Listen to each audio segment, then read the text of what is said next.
god, I left it running all night. Well, let's see what the damage is.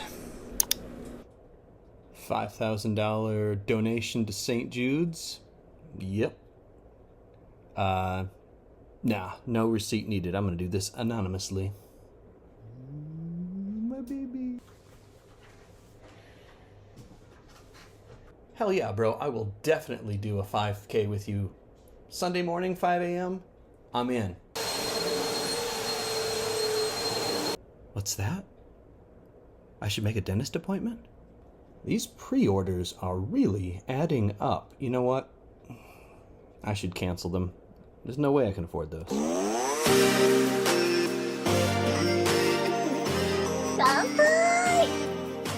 Welcome to Alcohol and Anime Night. My name is Scott, and you are here watching the show that gets you drunker, the show that gets you fatter, and the show that just might have to sue for copyright infringement.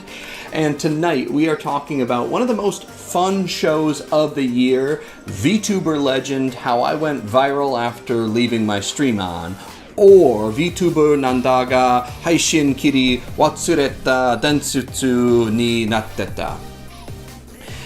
Now, our main character, Yuki Tanaka, she used to work at kind of a typical abusive corporate job, and it just overwhelmed her, and she quit and dove straight into the world of VTubing and live streaming. If you don't know what a VTuber is, it's a little hard to explain, but it's basically doing live streaming using a character with a type of augmented reality thing where it kind of moves around a bit to match your movements. That's about as good as I can do. You can dive into that world if you want. I wish I had some kind of expert that could actually explain it better, but that's the best I can do. So now she's working for an agency of live streamers, a place called Live On, and they have kind of a cast of characters that are all doing different types of versions of the same thing. And her character's a little, well, honestly a little boring. She's kind of just like this ice princess, kind of cutesy, kind of pure, but kind of a dime a dozen and nothing too spectacular. So one night she's doing her stream and she is getting ready to log off, and it has kind of a glitch, and she thinks she turns it off, but she doesn't. And she ends up logging off and being like, wow, I'm not really doing that well. It's just not really catching on. I'm not catching the followers. I'm not getting monetized. It's just not really working out, and I'm putting everything into it. So, just like a lot of us after a long day of work, she cracks a beverage and has a few drinks, gets pretty drunk, and starts watching other people's streams. Now, this is where one of the main characters of the story comes in, and it's her beverage, which is Strong Zero. Now, this is not Strong Zero, but I have been trying to get Strong Zero in the United States for years now, and finally this year, Suntory actually came out with this -196, and it's a vodka seltzer. Now, it's made by the same company. The graphics are almost identical. Even the way they do it using the nitrogen at -196 degrees is very similar. It just doesn't use the same type of alcohol as a base, and it's pretty good. I don't like a lot of those vodka seltzers, the Trulies, the White Claws, and stuff like that. They're not really for me. Maybe it's because of the alcohol content. This is 6%. Maybe they're lower sometimes, but this is nothing like the alcohol content of a Strong Zero, which is almost double.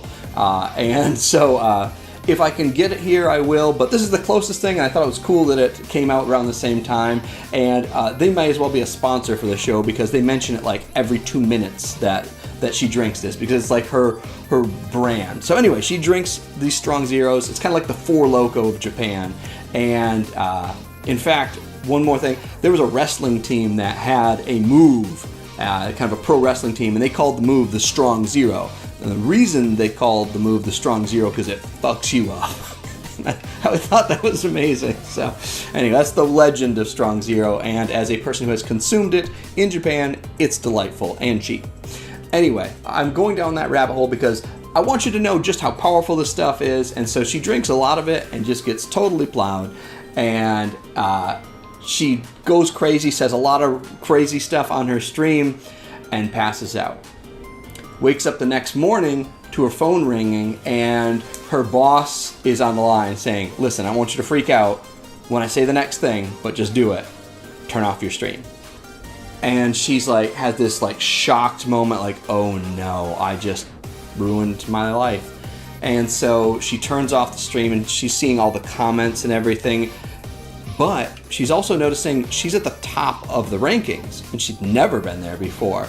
And so, of course, controversy, is popular. So she goes in, has a meeting with the boss, and she's like really apologetic, like, listen, I'm sorry, I didn't know that it didn't stop. And she's like, the boss is like, no, we're looking for stuff like this. We're looking for something fun for the viewers. We're not looking for something boring. And so we're not really concerned with the drinking and stuff like that. That's kind of like part of your character. And we were kind of hoping you'd come out of your shell and do something.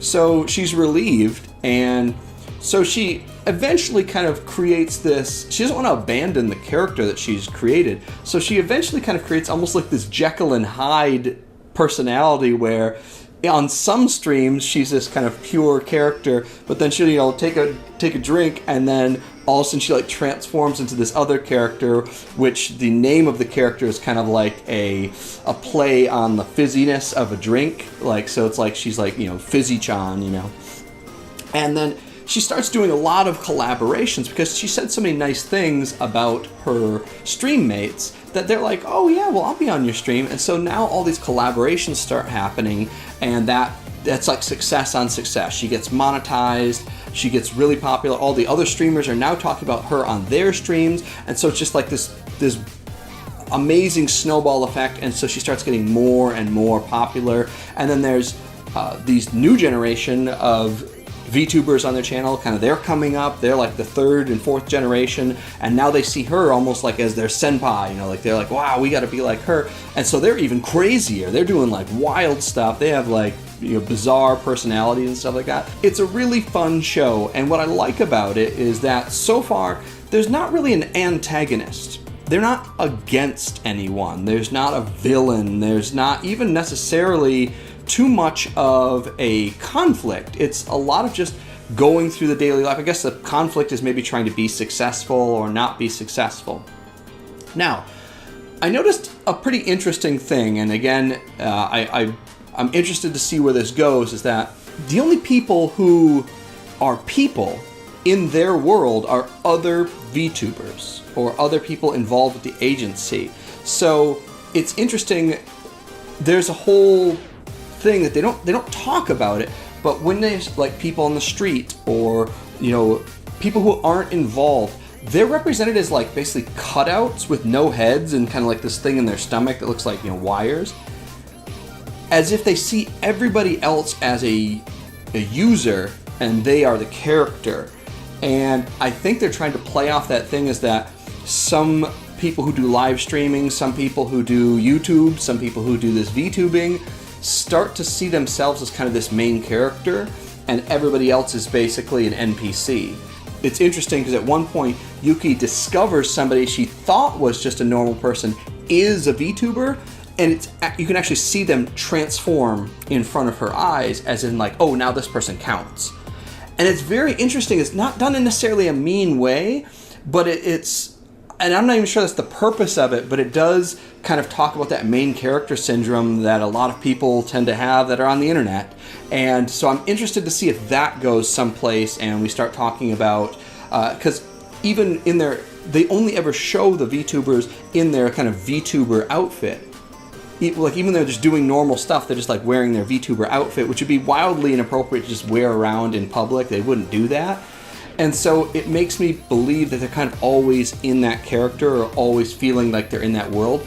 Even some of the interactions, some of the backgrounds, they look almost like digitized on purpose. So I'm really interested to see where this goes, where like the line between being this online personality and who you are really kind of blur and maybe become the same thing. So I'm probably getting a little too in my head about it, but I like to try and think, beyond the box a little bit, probably a little too philosophical. She also learns that not only can she use the strong zero to create this Jekyll and Hyde character, but also it's kind of opened up this door to make real-world friends. Now, I know next to nothing about VTubing, but I actually ended up learning a little bit just by watching this show. I learned a little bit about the motion capture part of it, about creating the I guess, the skeleton of the character that has to be drawn, and then so it can move as almost like a marionette. So that's pretty cool. Actually, I didn't know about that, and obviously there's a whole art style just for that they have to do. And the more money you spend, obviously the better it's going to be. And I didn't know anything about any of that. So I also really like the collaborative effort, and apparently this gets done a lot where multiple VTubers get together and do stuff. And so I thought it was pretty neat. I like anything with collaboration. I recently did one myself, and it was a lot of fun. I want to point out, as far as like content rating or content warding, there is a ton of dirty jokes. It's like mostly what the main character does. But nothing that's, it's mostly all censored out or beeped out. Sometimes actually beep out product names and stuff too, which makes sense. And, but there's nothing that's like, nudity or anything like that on the version that I have been watching. There may be an uncensored version later, but so far so good. Like it's, PG-13, PG.